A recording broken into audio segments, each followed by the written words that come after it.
Hello student, welcome back my YouTube channel. आप सभी का मेरे यूट्यूब चैनल पर स्वागत है। जैसा कि आप सभी को पता है, मैंने बायोलॉजी, फिर केमिस्ट्री, फिर आप फिजिक्स का नंबर आ गया। आप फिजिक्स की अपने आंसर्स की चेक करके मेरे को बता सकते हैं। जो बहुत सारे स्टूडेंट कमेंट कर रहे हैं, सर हमारा ये कोड है, इस कोड के आंसर की हमारे पास नहीं है। मैंने डी कोड की आंसर की डालेगी। जिनके पास नहीं है वो वीडियो तीनों देख लीजिए। उसमें क्वेश्चंस तो आपको पेपर सेम ही है ना, बस कोड ही तो अलग है, क्वेश्चन तो सेम ही होते हैं। तो उसके अंदर से आप सेलेक्ट कर सकते हैं कि ये क्वेश्चन का आंसर ये है, इस क्वेश्चन का आंसर ये है। तो इस तरीके से आप पूरा एनालिसिस करके बता सकते हैं। और ये लास्ट वीडियो है फिजिक्स की, जिस फिजिक्स के सॉल्यूशन बचे हुए थे। केमिस्ट्री की जिसने अभी तक नहीं देखी वो जरूर देख सकते हैं, उसकी लिंक डिस्क्रिप्शन में मिल जाएगी, केमिस्ट्री और बायोलॉजी की। क्योंकि तीनों ही वीडियो देखने के बाद आप पता लगा पाओगे कि आपके कितने नंबर आ रहे हैं। उसी के अकॉर्डिंग आप मेरे को इस वीडियो में कमेंट करके जरूर बताना कि मेरे तीनों आंसर की जो हमने दी है उससे मिला के कितने आ रहे हैं। आपने किसी और के आंसर की से मिलाई है तो वो अच्छी बात है, पर इन तीनों को मिला के जरूर देखें, क्योंकि इसमें मैंने एक्चुअल 99% एक्यूरेसी के साथ आपको सॉल्व करके आंसर बताया। तो इसी के अकॉर्डिंग हम बता पाएंगे कि आपकी जो फाइनल आंसर की आएगी उसमें नंबर और आपकी कट ऑफ क्या रह सकती है। तो वीडियो अंत तक जरूर देखना, क्योंकि इसमें जो चीज़ें को कुछ क्वेश्चन को सॉल्व भी करवाया गया है, इसलिए थोड़ी वीडियो लंबी है। और जहाँ तक 99% एक्यूरेसी के साथ सॉल्व करवाया गया आपको, तो वीडियो को जरूर शेयर सब्सक्राइब जरूर करना, चैनल को लाइक जरूर करना। चलते सीधा स्क्रीन पर, वहाँ से मैं आपको बताने वाला हूँ। और अपने नंबर ड्रॉप जरूर करें। और अभी तक आप टेंशन ना लें कि तुम्हारे कम नंबर आ रहे हैं, क्योंकि कट ऑफ में अभी कोई परफेक्ट नॉलेज नहीं है कि कट ऑफ क्या रह सकती है। क्योंकि अभी तो धीरे धीरे पता चलेगा कितने सही आ रहे हैं, कितने हमने पोल करवा रखा है टेलीग्राम और यूट्यूब दोनों पे, जिस नंबर से पता चल जाएगा। उसके बाद नेक्स्ट वीडियो में आपको बता दूंगा कि कितनी कट ऑफ रहने के chance. Question, name of the electromagnetic wave use to sterilization. Sterilization की जो प्रोसेस होती है जिसमें किसी भी ऑब्जेक्ट को बैक्टीरिया फ्री करते हैं, उससे कीटाणुओं को मार देते हैं, तो इसके लिए एक्सरेज का उपयोग करते हैं। D answer is correct. चलिए नेक्स्ट देखो, मैं इसमें जिन जिन क्वेश्चन के सॉल्यूशन बताने लायक होंगे उनके सॉल्यूशन बताऊंगा, नहीं कईयों के डायरेक्ट आंसर बता के फ्री करेंगे। चलो नेक्स्ट क्वेश्चन है सेकंड। आप पूरी वीडियो जरूर देखना, जिससे आपको समझ में भी आएगा कि चैप्टर किस तरीके से आए। HCl का द्विध्रुव आंगुर डाइपोल मूवमेंट पूछा है 3.2 इंटू 10⁻³ सेंटीमीटर दिया है। तो इसको आप कैसे सॉल्व करेंगे? इसको सॉल्व करने का सीधा तरीका था mu is equal to q into d. आपको यहाँ पे क्या चीज़ दी है? म्यू की वैल्यू दी है 3.2 इंटू 10⁻30। आपको क्या निकालना था? डी। और क्यू कितना होता है? 1.6 इंटू 10⁻19। तो यहाँ से आपकी डी आंसर आ जाएगा। आपका सेकंड का आंसर ए 2 इंटू 10⁻11 मीटर। जो भी सेंटीमीटर उसे मीटर में कन्वर्ट कर लेना। इस तरह से आप 16 दूनी 32 दो बार, और इसको जैसे ही करें वो 19 से ये आ जाएगा ये आंसर। ये आंसर इज करेक्ट। मैं सॉल्यूशन बताते जाऊंगा, जिन जिनकी जरूरत पड़ेगी, जिनकी नहीं पड़ेगी उनको मैं डायरेक्ट स्वाइप अप कर दूंगा। थर्ड क्वेश्चन ये है बच्चों, डायोड। डायोड में आपको पता है एक पी साइड होती है, एक एन साइड होती है। तो ये जो ए साइड पी होती है, ये एन होती है जो डंडा, और ये त्रिभुज। तो देख सकते हैं न्यूट्रल पे आपका पॉजिटिव जुड़ा हुआ है और पॉजिटिव पे आपका न्यूट्रल मतलब जीरो। तो ये रिवर्स बाइसिंग की गई है, इसकी बी आंसर इज करेक्ट। ठीक है, चलिए नेक्स्ट क्वेश्चन बात करते हैं फोर में आपको स्वप्रेरित दिया गया है, एल का मान दिया गया है, आई का मान दिया गया है, आपको प्रेरित विद्युत वाहक बल निकालना है। तो इसका सीधा सा फॉर्मूला है, जो आप डायरेक्ट फॉर्मूला लगा के ही आंसर इसका निकाल सकते हैं। तो जैसे ही इसका आंसर आप क्लिक करोगे तो 4 का आपका सी आंसर आ जाएगा। मैं बताता हूँ आपको कैसे निकालना है। EMF बराबर होता है LdI/dt। ठीक है, एल की वैल्यू दी है, DI/dt की वैल्यू दी है, आपको सिर्फ वैल्यू रखनी थी, सॉल्व करना था और आंसर आ जाएगा। मैंने आपको बताया भी था अपनी टेस्ट सीरीज में कि आपको फॉर्मूला बेस्ड क्वेश्चन आते हैं, कोई डायरेक्ट इतना डिफिकल्ट क्वेश्चन नहीं आते। थोड़ा ये सही था। मैंने अपनी स्टार्टिंग भी वीडियो में टेस्ट सीरीज में अभी चला के बताया था कि पैटर्न थोड़ा चेंज होगा, तो इस बार थोड़ा फिजिक्स वगैरह के पेपर आपको देखने लायक मिलेंगे, थोड़े अच्छे लेवल के मिलेंगे, तो उसी के अकॉर्डिंग आया था। चलिए नेक्स्ट क्वेश्चन बात करते हैं 5। कुछ स्टूडेंट कमेंट करते रहते हैं अननेसेसरी कि पेपर टफ आया, ये आया। तो देखो, पेपर में तो लेवल आना था, क्योंकि केमिस्ट्री और बायोलॉजी बहुत सिंपल आई थी। उसमें बच्चों ने 33 तक नंबर लेके आए। केमिस्ट्री और बायोलॉजी में 34 बहुत सारे बच्चों के आए। अब जो मेन आपकी रोकने वाली थी यही फिजिक्स बची थी, जिसको तो हार्ड डालना ही था थोड़ा बहुत। चलिए नेक्स्ट बात करते हैं 5 का। वेव मापी की सुग्राह्यता बढ़ाई जा सकती है। Sensitivity of potentiometer can be increase. Student, विभव मापी की अगर आपको एफिशिएंसी बढ़ानी है, उसकी सेंसिटिविटी बढ़ानी है, तो आप उसकी तार की लंबाई को बढ़ा दीजिए। ठीक है, तार की लंबाई बढ़ाने पर हो जाएगा। आपने इस तरह का डायग्राम भी देखा होगा, वहाँ पर 1 मीटर का तार लगा रहता है, यहाँ पर 2 एनोड। इस तरीके से थ्योरी बेस्ड क्वेश्चन भी हैं, ऐसी बात नहीं है, जो टेस्ट सीरीज में भी आए थे 1-2 क्वेश्चन इसमें से। ये वाला देखने को मिला था आपको सीरीज में। आवेशी संधारित्र की दोनों प्लेटों को एक चालक तार से जोड़िए। देखो, कोई भी संधारित्र की दोनों प्लेटों को अगर चालक तार से जोड़ देते हो, तो उन दोनों प्लेटों के मध्य जो विभवांतर होगा वो हो जाएगा 0। ठीक है, तो अगर उसमें कैपेसिटेंस पूछता है तो C बराबर Q/V, तो कितना हो गया अनंत। धारिता कितनी हो जाएगी अनंत, पर संधारित्र तो ओवरऑल चार्ज कितना हो गया 0। तो इसका डी आंसर करेक्ट था, संधारित्र निरावेशित तो हो जाएगा। ठीक है, 6 में डी आंसर करेक्ट है, क्योंकि कैपेसिटर बिल्ड डिस्चार्ज, ये डिस्चार्ज हो जाएगा। ठीक है, चलिए नेक्स्ट बात करते हैं आपकी। नेक्स्ट क्वेश्चन है आपका 7 नंबर। 7 नंबर में आपको पूछा गया कि 100 वोल्ट विभवांतर से त्वरित इलेक्ट्रॉन से संबंधित डी ब्रोगली तरंगदैर्घ्य, आपको डी ब्रोगली तरंगदैर्घ्य निकालनी थी। जिस बच्चे को ये फॉर्मूला पता था, लैम्डा बराबर H/P, और H/P को क्या लिखते हैं √2m EV। ठीक है, EV आपको बस वैल्यू डालनी थी। H का मान आपको पता है 6.63 into 10⁻⁻24 upon √2 into 9.1 into 10⁻31 cross into E 1.6 into 10⁻⁻ into 100 electronvolt दी थी। इस तरह से आप सॉल्व कर लोगे पूरी वैल्यू डाल के, तो 1.227 एंगस्ट्रॉम आ जाएगा इसका आंसर। 7 का बी आंसर करेक्ट है। आपको वैल्यू रखनी हो, जिसको इसका सॉल्यूशन चाहिए वो मेरे को टेलीग्राम चैनल गौरव 40 सर्विसेज पे कर सकते हैं। अब देखो वैल्यू डालनी है। एम का मान आपको पता ही है 9.1 इंटू 10⁻31। ठीक है, ई का मान 1.6 इंटू 10⁻19। ठीक है, और बी कितना दिया है 100। इस सब को नीचे से सॉल्व कर लेना और ऊपर 6.63 इंटू 10⁻34 पिलांक नियतांक की वैल्यू रख के वो 24 रख के निकाल सकते हो। ठीक है, जिन जिन के सॉल्यूशन जायज़ लगेंगे उनके कराएंगे, जिनके नहीं लगेंगे उनके थ्योरी से समझा देंगे। चलिए नेक्स्ट क्वेश्चन बात करते हैं 8 नंबर। 8 में आपको ये क्वेश्चन बिल्कुल टेस्ट सीरीज का था, उसमें और गेट का पूछा था, इसमें एक्सोर गेट का। तो स्टूडेंट एक्सोर गेट की एक खासियत होती है, इसका जो आउटपुट निकलता है उसके बारे में अगर देखो दो चीज़ों पर, अगर आउटपुट दोनों सेम दिए गए हैं और एक आउटपुट या तो 1 या 0 दो हुए, जब आउटपुट आप सेम देते हो बच्चों तो जो आउटपुट निकलता है वो आपका 0 निकलेगा। ठीक है, अगर आप दोनों को अलग अलग देते हो तो 1 निकलेगा। मान लो आपने 1 दिया 0 आउटपुट निकलेगा, 0 दिया तो 0 निकलेगा। अगर 1 और 0 देते हो तो आपका सीधा आउटपुट 1 निकलता है। तो या तो एक निवेशी 1 तथा दूसरा 0, इस तरीके से। चलिए नेक्स्ट बात करते हैं 9 नंबर की। 9 नंबर में दिया गया किसी लंबी सीधे धारावाहिक चालक तार से r दूरी पर चुंबकीय क्षेत्र B है, तो 2r दूरी पर उत्पन्न चुंबकीय क्षेत्र का मान क्या होगा। आपको पता है B बराबर μ0I/4πr। r की जगह कितना रखना है 2r/3। ठीक है, बाकी सारी आपको ये वैल्यू देखने को मिल जाएगी। तो ये कितना हो जाएगा पूरा आप, तो इसका आंसर आ जाएगा 3b/2। जिन बच्चों को फॉर्मूला पता है वो आराम से कर सकते हैं और इसका आंसर निकाल सकते हैं। चलिए नेक्स्ट क्वेश्चन की बात करते हैं 10 नंबर की। 10 नंबर में पूछा गया है 12 माइक्रोकूलाम और 8 माइक्रोकूलाम के दो आवेशों के बीच की दूरी 10 सेंटीमीटर, उन्हें 4 सेंटीमीटर लाने में लगभग कितना कार्य किया जाएगा। 4 सेंटीमीटर तक पास लाने हैं। ठीक है, 4 सेंटीमीटर तक 10 सेंटीमीटर से 4 सेंटीमीटर तक के लिए पास लाने हैं। तो आप इसको जैसे ही सॉल्व करोगे डायरेक्ट आपको कुछ नहीं करना, सीधी वैल्यू डालने हैं, फॉर्मूला लगा के आपका आंसर आएगा 5.8 जूल। ठीक है, ये तो 4 सेंटीमीटर से पास लाने पर होता है। अगर 6 सेंटीमीटर से पास लाएंगे तो 13 जूल आंसर आएगा।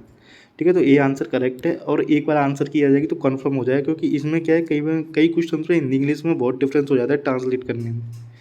ठीक है, चलिए नेक्स्ट क्वेश्चन बात, जो बच्चे ये करके आए वो सही है 5.8 जूल।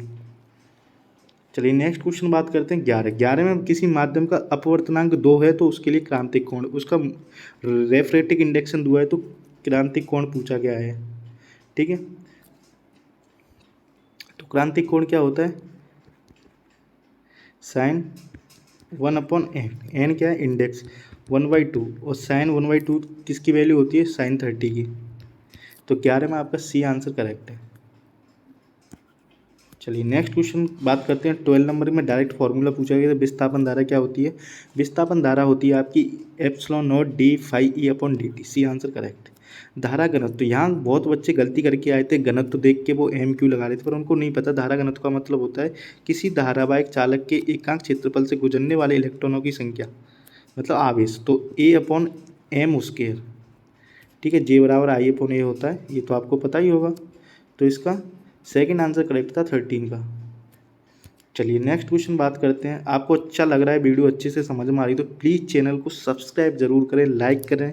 बहुत मेहनत जितना हो सका मैंने चलते बस में ट्रैवल करते करते कई वीडियो शूट की आपकी केमिस्ट्री की, उस वीडियो पे पता नहीं क्या हुआ था, वो हट गई थी, फिर दोबारा से अपलोड किए। तो आप उन तीनों की बायोलॉजी, फिजिक्स और केमिस्ट्री तीनों की वीडियो और आंसर्स मिला के मेरे को अपने नंबर कमेंट में ज़रूर बताएं, जिससे मुझे पता चले अप्रोक्स कितने बच्चों की क्या कट ऑफ जाने के चांस रह सकते हैं, उससे ही क्लियरफाई होगा। क्योंकि आप उन तीनों वीडियो को देख के ही आंसर्स के नंबर बताना, बाकायदा आप उसमें मैंने डाल रखी है कि उसको देखना। अदरवाइज़ आप जो कोई की देख रहे हैं तो मैं उसमें कंफर्म नहीं कह सकता कि आपके कितने सही जा रहे हैं कितने गलत जा रहे हैं, क्योंकि हमने सॉल्व करके देखे हैं। और जहाँ तक देखो मानवीय भूल हो सकती है, उनका कोई जायज़ नहीं है, पर जहाँ तक कोशिश की गई है कि आपको 99% एक्यूरेसी के साथ क्वेश्चन सॉल्व कराएं और आंसर्स प्रोवाइड किए जाएँ।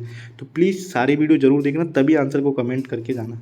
चलो 14 नंबर में पूछा है, बाइसलेट एक्सपेरिमेंट में पूछा है आई एम दिया है। तो देखो आई मैक्सिमम होता है 4I0, ठीक है, डायरेक्ट याद होता है, आप फॉर्मूला से निकाल भी सकते हो। तो यहाँ आपको आई की वैल्यू मिल जाएगी, ठीक है, आई की वैल्यू क्यों, आई मैक्स अपॉन 4। जैसे ही आप इसमें क्या निकालोगे थीटा, तो आपको पता है पथांतर कितना आएगा, पथांतर आएगा आपका इस पे एंगल निकालते हो तो आपका 6 पाई आ जाता है सीधा। उसको जैसे ही आप फॉर्मूले में रखोगे I1 + I2 + 2√I1 dot I2 cos theta, cos 60 की आप वैल्यू जैसे डालोगे 6 पाई, तो आपका ओवरऑल कटविट के आंसर IM ही आ जाएगा। फर्स्ट आंसर सही है, ठीक है। चलिए नेक्स्ट बात करते हैं, न्यूमेरिकल अच्छे खासे दिए थे थोड़ा, है ना। n प्रकार के अर्धचालक पर कुल आवेश होता है। देखो टोटल n टाइप्स के जो अर्धचालक होते हैं इन पर आपका कुल आवेश होता है न्यूट्रल। न्यूट्रल की बात की जाए तो कभी तो पॉजिटिव आ जाता है, कभी नेगेटिव, तो सी आंसर करेक्ट था। चलिए नेक्स्ट बात करते हैं 16 नंबर की। 16 नंबर में पूछा गया आपको कि किसी समबाहु त्रिज्यी कांच के प्रिज्म में प्रकाश किरण इस पर गुजरती है, उसका आपतन कोण और निर्गत कोण बराबर है, प्रत्येक कोण प्रिज्म के 3y कोण के बराबर है। देखो इसका सॉल्यूशन बहुत लंबा है, यहाँ स्क्रीन कम है तो यहाँ सॉल्व नहीं हो सकता। आप इसके सॉल्यूशन को मेरे टेलीग्राम चैनल गौरव 14 RUHS से ले सकते हैं, और इसका पॉसिबल हो मैं आपको सॉल्यूशन करवाने की कोशिश करता हूँ यहाँ से, आपको अच्छे से समझ में आ जाएगा इसमें क्या दिया है। देखो डेल्टा मिनिमम कितना होता है 2i - a, ठीक है, ये होता है। और इसने कितना दिया है R1 + R2 बराबर क्या होता है, ओवरऑल आप जैसे इसको पूरे को सॉल्व करके लाओगे ना तो आपको इसका आंसर मिल जाएगा 16 का आंसर आपका आएगा डी आंसर। और जिसको सॉल्यूशन चाहिए वो टेलीग्राम चैनल से ले सकता है, मैं अपलोड कर दूंगा, थोड़ा टाइम लगेगा। यहाँ सिर्फ आंसर्स बताए जा रहे हैं जो पॉसिबल हो रहे हैं इतनी स्क्रीन पर सॉल्व कराने का, ठीक है। इसलिए आप सपोर्ट करो, थोड़ा स्क्रीन आ जाए बड़ा, थोड़ा सही से हो जाए, है ना। चलिए सॉल्व करने के बाद ही इतना टाइम लगा था, तभी आपके सामने ये लाइन में थोड़ा देर लग गई थी फिजिक्स के सॉल्यूशन को। चलो नेक्स्ट बात करते हैं 70 नंबर। अब 70 नंबर क्वेश्चंस में कईयों के आंसर 1.2 आ रहे हैं, कईयों के 3.6 आ रहे हैं। तो उसमें दोनों बच्चे कमेंट कर रहे थे कि सर इसका करेक्ट आंसर क्या है। तो देखो इसमें नाविक की बात की गई है। नाविक की त्रिज्या का एक फॉर्मूला होता है R = R0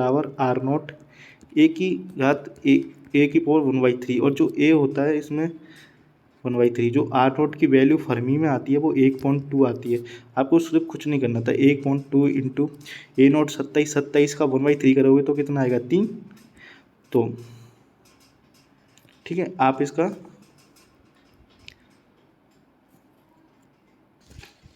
तो 12×36 3.6 फर्मी आंसर आ जाएगा। और इसका आंसर की में मिस्टेक हो गया, मैंने वहाँ पे डी दे दिया, तो उसको सही कर लेना, ठीक है। क्योंकि डी में अगर R0 की वैल्यू 1.5 रखते हो ना, जब उसकी 3 से करने पर वो ये बीटर में वैल्यू 4.5 के करीब जाती है, पर ये सही नहीं था, ये ओवरऑल सही है 1.2 का। एक बार आंसर की फाइनल आ जाएगी तो उसमें भी इसको देख सकते हैं क्या है, ठीक है। आंसर की जो मैंने डाली है डी कोड की, उसमें आप इसको सही भी कर सकते हैं। चलिए नेक्स्ट क्वेश्चन की बात करते हैं 18 नंबर। 18 में आपको पूछा गया है यंग का जो एक एक्सपेरिमेंट दिया है और इसमें स्लिट की चौड़ाई पूछी गई है। स्लिट की चौड़ाई आपको निकालनी है कि डायरेक्ट, इसमें आपको कुछ नहीं करना, सीधा फार्मूला बेस्ड क्वेश्चन था, फार्मूला लगा के इसका डायरेक्ट आंसर निकाला जा सकता था। इसके लिए A बराबर एक सिंगल स्लिट एक्सपेरिमेंट है, ये चीज़ ज़रूर ध्यान रखना, A बराबर n λ/d/xn, ठीक है। अब क्या पूछा है इसने, A पूछी है तो आपको n की वैल्यू कितनी दी है 5, लैम्डा कितना दिया है 5000, एंगस्ट्रॉम को आप चेंज कर लोगे 10⁻⁻10, डी आपको दे रखी है कितनी 1, ठीक है, डी की वैल्यू 1, और एक्स एन कितनी दी है 5 × 10⁻³ जैसे ही आप इसको सॉल्व करते हो पूरे को तो आपको 18 की वैल्यू 80 के जो आंसर है वो आ जाएगा, वो आएगा आपका सी आंसर 0.5 mm। ठीक है। चलिए, क्योंकि ये यार स्क्रीन छोटी है तो यहाँ सॉल्व नहीं हो सकता इतने अच्छे तरीके से, आप इसका सॉल्यूशन में डाल दूंगा पेन कॉपी से लिख के, तो वहाँ से अच्छे से ले लेना। मोस्टली आपको आंसर की तो चेक करनी है, वो आपको मिल ही रही है। किसी चालक की प्रतिरोधकता एवं चालकता का गुणनफल निर्भर करता है। गुणनफल चालकता की प्रतिरोधकता और चालकता का जो कंडक्टर है या फिर चालक है उसकी मेटल प्रकृति पर, वो किस धातु का बना हुआ है इस पर करती है, ना कि उसके क्षेत्रफल पर, ना ही उसके ताप पर, ना ही लंबाई पर। तो इनमें से कोई नहीं, डी आंसर करेक्ट। चलिए नेक्स्ट बात करते हैं आपके 20 नंबर की। 20 नंबर में पूछा गया कि विभव मापी तंत्र, देखो ये क्वेश्चन तो सॉल्व करने लायक था ही नहीं, देखते ही सॉल्व था। इसमें समांतर क्रम में जोड़ा जाता है तो संतुलन लंबाई ई एक प्रथम सेल की समांतर में विद्युत भाग वगैरह, तो जब भी अपन समांतर क्रम में जोड़ते हैं तो इसका कुछ फर्क नहीं पड़ता, जो नॉर्मल रहता है वही लंबाई रहती है। तो एग्जैक्ट बी आंसर करेक्ट था 20 का। ठीक है।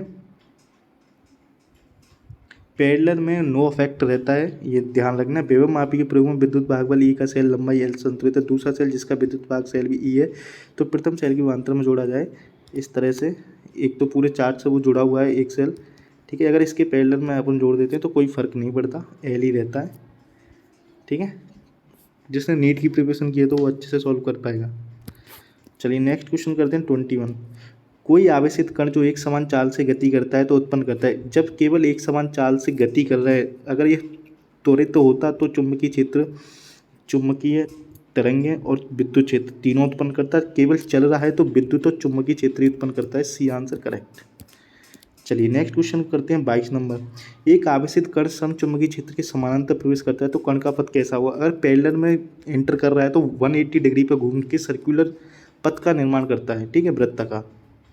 चलिए नेक्स्ट क्वेश्चन बात करते हैं 23 में पूछा गया है विद्युत चुम्बकीय प्रेरण के प्रयुक्त विद्युत बहाबल का मान केवल निर्भर करता है, ईएमएफ का मान करता है। बेटा ये ईएमएफ होता है वो चुंबकीय फ्लक्स में परिवर्तन के कारण ही उसकी जो दर होती है d∅/dt, उसी के कारण ही ईएमएफ उत्पन्न होता है। ईएमएफ बराबर d∅/dt। तो डी आंसर करेक्ट था।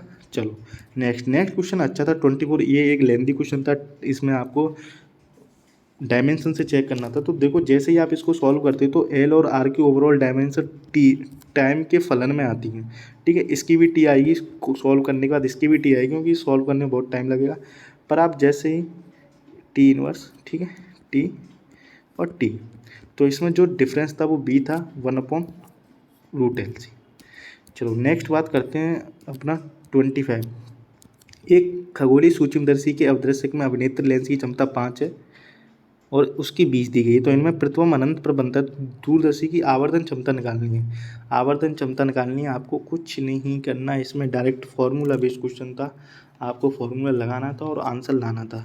चलिए मैं बता देता हूँ आपको कैसे ये करना था। तो आवर्धन क्षमता F बराबर F O upon objective FE, और आपको पता है P बराबर क्या होता है 1/F, ठीक है। तो यहाँ क्या आ जाएगा PE/PO, तो कितना हो गया, PE कितना दिया है 20, PF कितना दिया है 5, तो कितनी आ गई 4। D answer correct. थोड़ा वीडियो लेंथी है पर बहुत अच्छे से देखो सॉल्व करना है तो आपको थोड़ा इंतज़ार तो करना पड़ेगा, क्योंकि जब भी मज़ा आएगा। फिजिक्स है, फिजिक्स को न्यूमेरिकल सॉल्व करते ही मज़ा आता है। इसमें कुछ नहीं करना था, आपको 4 स्टेप में ये पूरा करना था। आपको पता है, आपको देखो ऐसे करना था। एक्स कितने नंबर पे 67, 72, 180, ठीक है। और एल्फा अगर निकालोगे तो एल्फा 2He4 होता है, तो इसके बाद निकालने के बाद कितना बचेगा एक्स 70 और 176, ठीक है, क्योंकि 2 हीलियम होता है ये, और बीटा में माइनस बन जाता है, और उसमें गामा तो न्यूट्रल होता ही है। इसके बाद जैसे ही आप -b करोगे तो एक्स 70 रहता है और इसमें से एक कम हो जाएगा, उसका ये निकल जाएगा 69, और ये कितना हो जाएगा 176। आगे की स्टेप जैसे ही फर्दर करते हो माइनस एल्फ एक बार और निकालते हो तो एक्स 76 और 172 बचता है, और गामा पे न्यूट्रल लेने पर तो आपका फाइनली जो आंसर आता है वो आ जाता है, ठीक है। फाइनली जो आपका आंसर है कितना नंबर 26 का जो जैसे आप सॉल्व करोगे तो इसका आंसर आपको मिल जाएगा डी 172 और 69। आगे जैसे स्टेप्स को पूरी कंप्लीट करते हैं